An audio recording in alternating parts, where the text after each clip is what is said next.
Opinions, we all have them. I have a lot of them, and sometimes we don't always agree.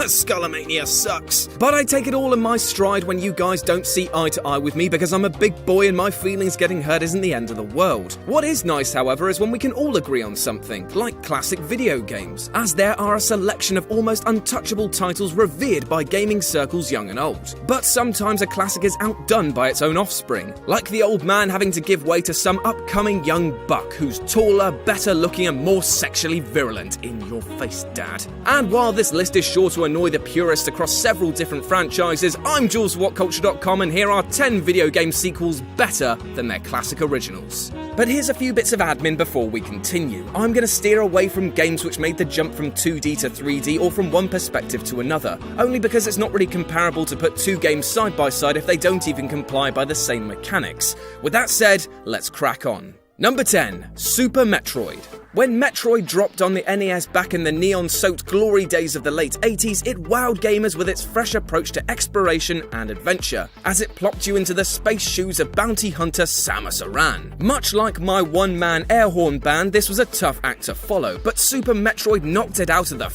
galaxy. Improving on not only the visual aspect of the series, the title introduced a vast amount of content, greater enemy variety, and a whole mess of new gadgets to help you traverse the dangerous world. The level design of Super Metroid is astounding in that it manages to incorporate enough nooks and crannies to keep you sifting through for weeks, while at the same time allowing those looking to speedrun the title an organic and flowing world rife with shortcuts. This is the best example of a sequel which hit the ground running and never slowed down. Number 9, Donkey Kong Country 2. Donkey Kong Country was an instant hit, both critically and commercially. Its beautiful graphics and levels packed with surprises and secrets really gave players something to go ape about.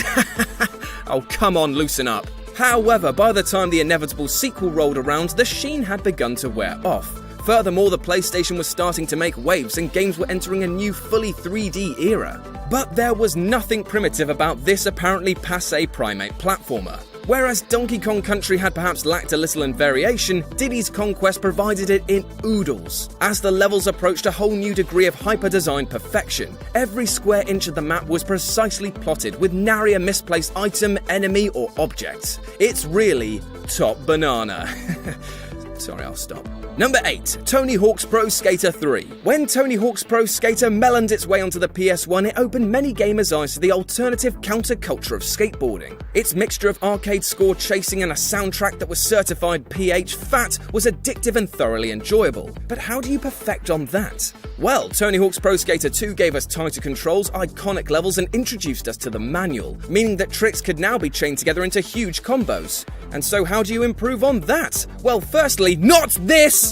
And secondly, by adding the revert. To her Pusser 3 added in this little trick which boosted scores into the stratosphere. Now players could chain near endless grinds, airs and manuals all together into a line that would make Scarface's nose twitch. The music was insane, the levels inspired, and the fact that you could play as Darth Maul was also pretty damn rad. Number 7, Mass Effect 2. Mass Effect is pure galactic opera, an amazing example of story and character wrapped up in a skin-tight spacesuit. Taking control of Commander Shepard and your crew as they tried to stop the traitorous Saren was a blast. However, it definitely had some room for improvement. The combat was a bit lackluster and those goddamn Mako sections were so frustrating. Mass Effect 2 seemed to be aware of those issues and worked hard not only to plug the air leaks but expand on so much more. From the updated combat which focused more on combining skills to the much more in-depth character storylines that really made you feel connected to your crew, this game was from start to finish an unparalleled joy. And that final mission, only one word: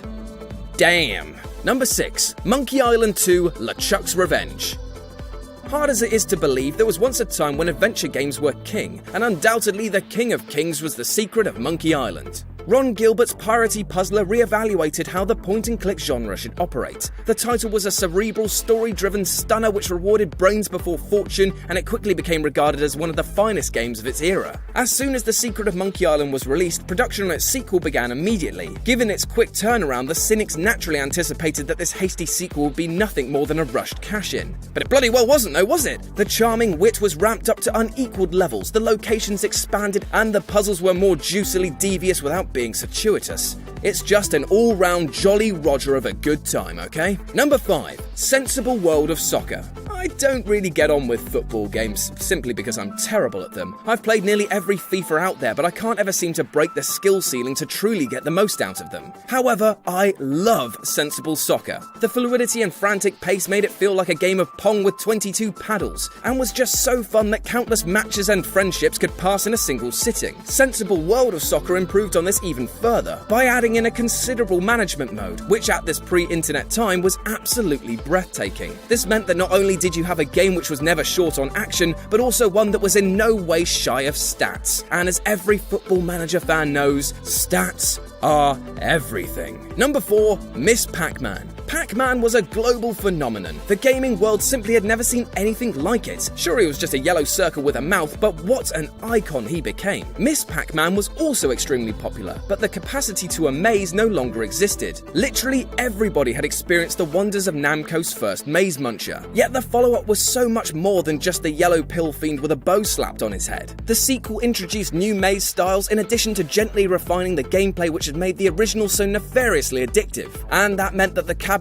promptly became the biggest selling American coin-op of all time. Number 3, Resident Evil 4. Now, see, this is kind of bending my rules somewhat, as this is a definite shift in the Resident Evil series, from straight-up survival horror to a more action-orientated approach. But god damn, is this game good. If the subsequent Resident Evils could hit the same notes as this and less the Jake and his Devil May Cry fanfiction nature, then the series would be in a sweet spot not populated by any other. Fingers crossed for 7, eh? The move to an over-the-shoulder shooting style was a huge boon to the game, and it dripped with creative charm. The enemies and their horrific mutations were outstanding, and it carried off its horror B-movie story with a real swagger of confidence. Add to that a ridiculously fun mercenaries mode and a merchant who will go down in history, and you've got yourself a title which, while less about Jill's sandwiches, was still jam-packed full of goodness. Number 2, Sonic 3 and Knuckles. Okay, another rule break, as this is actually 2 games, but it wasn't ever meant to be like this, as both Sonic 3 and Sonic & Knuckles were intended to be one huge game. Costs and deadlines meant that this title was split in 2, and while they're both great, it's only together that they stand as being superior to the original Blue Blur. When combined via the lock-on cartridges, the experience is not only expanded through the amount of levels, but the ability to collect Chaos and Super Emeralds adds a whole new layer of depth to the game. The collection is faster, more imaginative, and just beautiful to look at. And while you might never be able to get the original Green Hill Zone music out of your head,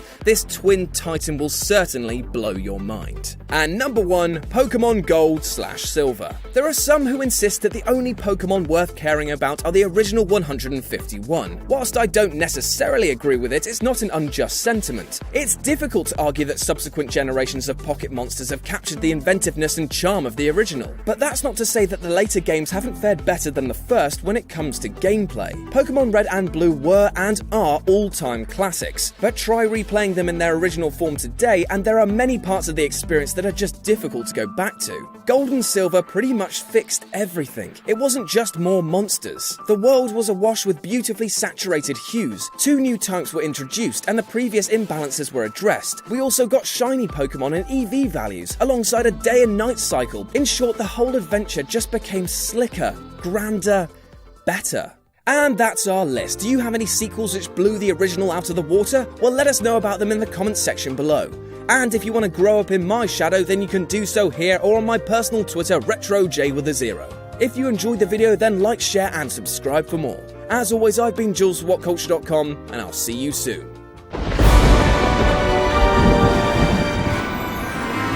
Look, my son. Look at the marvel that I have created. Look at the quality fabric hand-stitched by blind orphans. The perfect letter spacing calculated so meticulously that Rich Hudson had an erection for months about it. And a colouring so deep that I had to buy the dye off the dark web. Oh no, the beast has grown angry, angered by our drab fashion choices. I am such a fool to think that it wouldn't try to infect us with its perfect design. Quick, we must do something to appease the beast. Why don't we buy one from shop.whatculture.com? Oh. Look, it's already got Scott Nash. Oh no! Shop.whatculture.com! Quick, let's go and buy one right now!